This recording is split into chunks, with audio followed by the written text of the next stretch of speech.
Mobilian.com, y'all.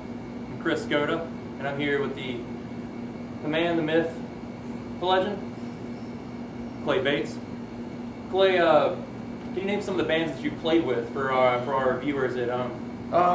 Since I've been in Mobile for the last 5 years, I've played with Gretchen and Modern Eldorados, Adele, Far Fletcher, John Maddox Band.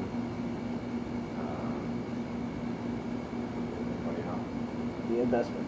The Investments, the Trio? Yeah, the Investment / Josh Ewing Trio.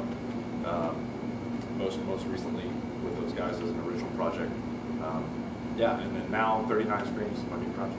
You played with the Grave too, didn't you? I did Yeah. play with the Grave, that's right. No offense to anybody. I'm trying to leave anybody out.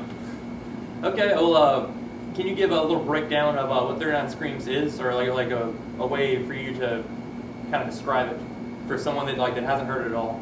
39 Screams is kind of it's a weight that I've been carrying around for the last 5 years, honestly. I've been playing drums in other bands and stuff, and I come off the road and go home and play guitar, and these songs are kind of the culmination of what I've been longing to do, to get out from behind the kit, get off of the riser, and actually get out front and prove that I'm not just a drummer. I can sing, I can play guitar, and the people that know me and who have supported the bands I'm in have known that, but this is just kind of the chance for me to finally do those things. This is that passion project. Yeah, absolutely. This is the soul candy, as we always call it. So. Okay. And what would you say are the influences, if any? What do you think? What do you think people will hear in the music, or what did you hear that made you want to make this music? Those are two separate categories to your questions. The things that I heard that made me want to make this music are obviously, Black Sabbath, bands like Pantera, Down, Iggy and the Stooges, The Sword, a couple of new bands that I've recently picked up on, Black Rainbows from Italy, New Keepers of the Water Towers, like a lot of stoner rock and heavier 70s throwback kind of stuff has been what I've been listening to draw inspiration for this stuff. The things that I've gotten from people who've heard it so far, bands like Clutch, Black Label Society, people tell me there's kind of a 90s feel. I've gotten all kinds of stuff. Sabbath is my all-time absolute favorite band, and close second is Pantera. With that old school edge of Iggy and the Stooges, those are bands that I've always kind of looked up to, and kind of got that rock and roll attitude from. You've been writing this project, or you've been working on this project for how long, you think? Probably since last September, September of 2010.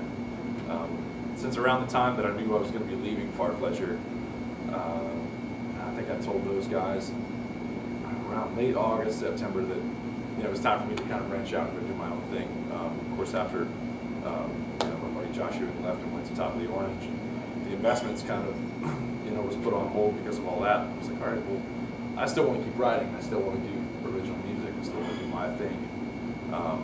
So I just kind of sat down with the guitar and started coming up with some tunes, and piece by piece it just evolved, and here we are. So. And where did the name come from? Because I know it hasn't always gone by that same title. I know you've been working on it for a while. There have been people that have come and gone in the project and, right. and away from the project. The name has always kind of been my thing, and to be completely honest with you, it's an old obscure comic book that I really liked, and I'll probably end up getting sued for it at some point. But it was only released for like 2 years in the mid '80s, but it was something that I thought was cool, and I was like the vibe of the comic. It was like these really weird, like ghoulish black and white comics, but yet that had like morals of like the Cosby Show. Like when you read this comic, it looks all scary and stuff, and then it's like, take your shoes off when you come in the house. Don't do drugs and sit down in school. And I think that kind of sums me up, because the music and stuff has this loud, abrasive attitude to it, but at the same time, I'm not Lemmy Kilmister. You know what I mean? I'm not some badass walking around, and I'm just me. Yeah. So I thought it was kind of a good title, and what that meant versus what I mean. This album is online for people to purchase, yes? Absolutely. iTunes, CD Baby, Rhapsody, Napster. If you've got Verizon, Nokia cell phones. I think it's on that stuff too. It's on several different websites, but yeah, most notably, CD Baby and iTunes. And it was recorded by one of the members of the Ugly Stick, is that correct? Yeah, Tim Stanton, who I had the extreme fortunate pleasure of working with, was nice enough to come down and spend his time to record all the drum parts. We recorded the album with Sean Murphy of El Canador at his studio. Alex Shar, the bass player and key player from El Canador. Actually, he didn't come to the studio. We recorded everything first with Sean, sent everything digitally to Alex in Tallahassee. Alex recorded everything, sent it back to us. Sean mixed it, and then gave it to me. So that's why the thing has taken so long. The stuff was finished. I guess the songs were written by Christmas of last year. And then in February is when I went into the studio and recorded the guitar tracks. Tim came down a month later. Another month after that, everything's sent to Alex, and so it's been quite a process. You got guys, two different bands spending their time trying to work on everything and then send it back to me. So it's been a lesson in patience for sure for me. But yeah, I'm so proud to have those guys be a part of it, and so very thankful and fortunate for those guys to take their time and send that back to me. Gotcha.